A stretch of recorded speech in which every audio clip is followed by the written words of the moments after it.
Israel और Iran के बीच युद्ध का फ्रंट फिर से खुल सकता है और ऐसा बहुत ही जल्द होने की आशंका है। तेहरान में भारतीय दूतावास ने भी सलाह जारी की है और कहा है कि इस वक्त ईरान की गैर जरूरी यात्रा करने से बचा जाए और ईरान में जो भारतीय मौजूद हैं वे भी चाहें तो विमानों से लौट सकते हैं। ईरान की मिसाइल फिर तैयार है, किसी भी वक्त लॉन्च करने का ऑर्डर जारी किया जा सकता है, जो ईरान से आसमान की तरफ बढ़ेंगी और इसराइल पर कहर बनकर टूटेंगी। वहीं इसराइल के फाइटर जेट्स को भी किसी भी नए मिशन पर भेजा जा सकता है। इसराइल के हवाई अड्डों पर लड़ाकू पायलट बैटल रेडी किए जा चुके हैं। ईरान में नए टारगेट सेट हैं, बस नेतन्याहू से हमले का ऑर्डर आना बाकी है। क्या युद्ध को लेकर अगले 24 घंटे में कुछ बड़ा होने वाला है? क्या 48 घंटे में नेतन्याहू कोई बड़ा फैसला करेंगे और 72 घंटे में ऑपरेशन तेहरान लॉन्च कर देंगे? ईरान और इसराइल के बीच अगले 100 घंटे बहुत अहम होने वाले हैं। ईरान पर हमला हुआ तो फिर दहलेगा तेल अवीव और हाइफा, या फिर ईरान पर पहले कर देगा इसराइल हमला।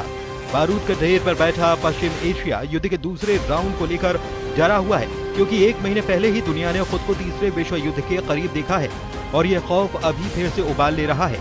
ये दोनों तस्वीरें इस वक्त दुनिया में युद्ध का एक नया सायरन फिर से बजा रही हैं, क्योंकि तेहरान में भारतीय दूतावास ने एक बहुत जरूरी सलाह जारी कर दी है। ये सलाह एक बड़ी वार्निंग बनकर आई है। भारतीय दूतावास ने ट्वीट करके लिखा है कि पिछले कई हफ्तों में सुरक्षा संबंधी हालात को देखते हुए भारतीय नागरिकों को सलाह दी जाती है कि वो ईरान की गैर जरूरी यात्रा करने से पहले मौजूदा स्थिति जरूर देखें, हर घटनाक्रम पर नजर रखें और भारतीय अधिकारियों की सलाह को मानें। अब ट्वीट के मायने क्या हैं? इसके मायने हैं कि ईरान जाने से बचिए, ईरान में हो तो लौट जाइए, क्योंकि ट्वीट में आगे लिखा है कि जो भारतीय नागरिक पहले से ही ईरान में हैं और वहां से जाना चाहते हैं तो मौजूदा विमान सेवाओं का इस्तेमाल कर सकते हैं।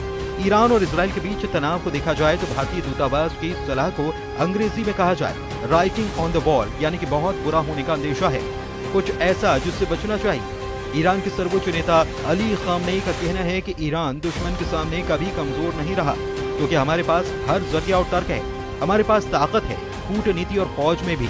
जब हम दुश्मन के घर पर हमला करेंगे तो पूरी ताकत से करेंगे। ये एक सच है कि ये देश और यहाँ की सेना को यकीन है कि हम अमेरिका और उसकी पालतू ज़ॉइस्ट हुकूमत का मुकाबला कर सकते हैं। ये ईरान की बहुत बड़ी खासियत है। अब सवाल है कि ईरान में ऐसा क्या होने जा रहा है जिससे न सिर्फ भारत को बल्कि दुनिया को अलर्ट रहना चाहिए। पिछले 1 महीने के दौरान पूरी दुनिया ने अमेरिका के B-2 बॉम्बर का सबसे खतरनाक मिशन देखा, दुनिया का सबसे खतरनाक बम गिरते देखा, ईरान के परमाणु कार्यक्रम को मिटते हुए देखा। इससे पहले ईरान में फौजी कमांडरों का जनाजा देखा है, ईरान की मिलिट्री लीडरशिप को एक ही दिन में खत्म होते देखा है। लेकिन इस हमले के बाद ईरान का गुस्सा भी देखा है। खामनेई का गुस्सा मिसाइल बनकर इसराइल पर टूटा, इसलिए दुनिया ने इसराइल के शहरों पर ईरान की मिसाइलों को गिरते देखा, तेल अवीव और हाइफा को जलते हुए देखा, इसराइल के मिसाइल डिफेंस को फेल होते हुए भी देखा। ईरान एक तरफ और दूसरी तरफ ट्रंप और नेतन्याहू की जोड़ी जो मिलकर ईरान पर टूट पड़ी, लेकिन 12 दिन चले युद्ध के बाद दोनों तरफ से सीज फायर कर दिया गया। इजराइल के पीएम बेंजामिन नेतन्याहू का दावा है कि राष्ट्रपति ट्रंप और मैं हमेशा शक्ति के साथ शांति की बात करते हैं, पहले शक्ति आती है और फिर शांति आती है। हमें उम्मीद है कि हम बहुत जल्द ही इसे हासिल करेंगे। अभी ईरान में क्या मूड है और भारतीय दूतावास ने ईरान के रुख को लेकर क्या समझा है, इसे और बेहतर तरीके से ईरान के रक्षा मंत्री के जरिए समझा जा सकता है। ईरान के रक्षा मंत्री ब्रिगेडियर जनरल अजीज नासिर ज़ादेह ने कहा है कि मौजूदा सीज फायर कब तक टिकेगा नहीं पता। ईरान को इसराइल पर जरा भी भरोसा नहीं है और ईरान किसी भी हमले के लिए तैयार है। तुर्की और मलेशिया के रक्षा मंत्रियों से फोन पर बातचीत में नासिर ज़ादेह ने कहा कि ईरान युद्ध नहीं चाहता, लेकिन उसकी तैयारी पूरी है। ईरान और इसराइल एक दूसरे को अपना सबसे बड़ा दुश्मन मानते हैं, दोनों ही एक दूसरे पर यकीन नहीं करते और 13 जून को हुए हमले के बाद ईरान के पास तो इसकी वजह भी है कि वो इसराइल की तरफ से किसी भी बात का भरोसा न करे। इस युद्ध को शुरू करने से पहले नेतन्याहू ने अपने 3 लक्ष्य फाइनल किए थे और इन्हीं लक्ष्यों को लेकर उनके कमांडर्स ने पूरे युद्ध का प्लान तैयार किया था। हर हमले, हर स्ट्राइक मिशन और इसराइल के हर बम पर नेतन्याहू के यही लक्ष्य निर्धारित किए गए थे। पहला मकसद ईरान के परमाणु कार्यक्रम को जड़ से उखाड़ देना, उसे पूरी तरह से खत्म कर देना। क्या ऐसा हुआ? 400 किलो संवर्धित यूरेनियम को लेकर अब भी सवाल खड़े हो रहे हैं, इसलिए ये मकसद नाकाम हो गया। इसराइल का दूसरा मकसद ईरान के मिसाइल जखीरे को मिटा देना, लेकिन ईरान के कमांडर्स दावा कर रहे हैं कि उनके पास इतनी मिसाइलें हैं कि ईरान 2 साल तक लगातार युद्ध लड़ सकता है, इसलिए ये मकसद भी फेल हो गया।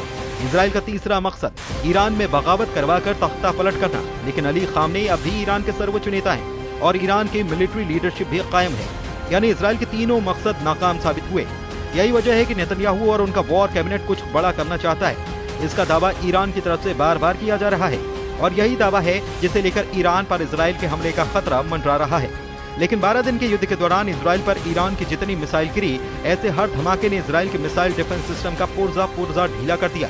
तेल अवीव से लेकर हाइफा और अशदोद से लेकर बेन गुरियन हवाई अड्डे तक हर मिसाइल हमले ने नेतन्याहू को ईरान पर नया प्लान बनाने के लिए मजबूर कर दिया।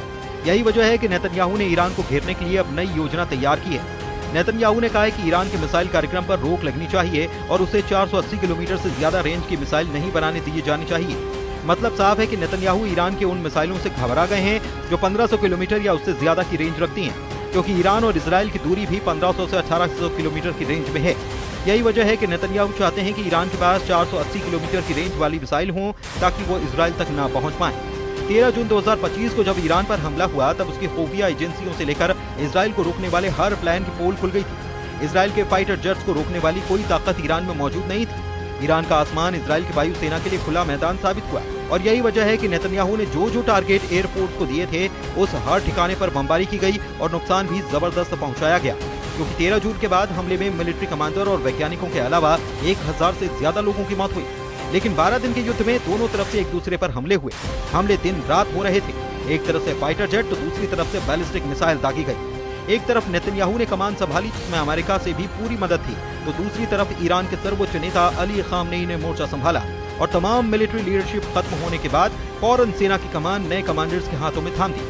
और फिर 12 दिनों तक ईरान ने बता दिया कि इजराइल की शुरुआती स्ट्राइक के बाद उसकी मिसाइल पावर बरकरार है। तेल अवीव से लेकर हाइफा तक दुनिया ने ईरान के मिसाइल हमलों को देखा है, जमीन पर तबाही देखी है, बड़ी बड़ी इमारतों को खत्म होते देखा है और ये तस्वीरें नेतन्याहू की कमांड सेंटर से लेकर व्हाइट हाउस में भी देखी गई। इसलिए ट्रंप ने भी कहा कि ईरान और इजराइल दोनों को इस युद्ध में नुकसान हुआ है और इजराइल ने भी बड़ी चोट खाई है। नेतन्याहू ने अब ईरान के लिए 480 किलोमीटर रेंज वाली मिसाइलों की शर्त रखी है। नेतन्याहू की डिमांड यह है कि ईरान की मिसाइल 480 किलोमीटर से आगे न बढ़ पाए। इसे लेकर इजराइल को बैकफुट पर देखा जा रहा है और इसीलिए ईरान के विदेश मंत्री ने कहा कि इजराइल इस युद्ध में नाकाम साबित हुआ है। अरागची का मैसेज साफ है कि इजराइल 12 दिन के युद्ध में पूरी तरह से नाकाम हो गया और नेतन्याहू ने ईरान को हराने का जो प्लान बनाया था उसमें खुद इजराइल को बचाते हुए नजर आए। इसलिए नेतन्याहू को लग रहा है कि ईरान को लेकर उनका मकसद पूरा नहीं हुआ और ईरान को भी ये डर है कि एक बार फिर से इजराइल किसी भी वक्त हमला कर सकता है, जिस तरह उसने 13 जून को हमला करके तेहरान को दहला दिया था।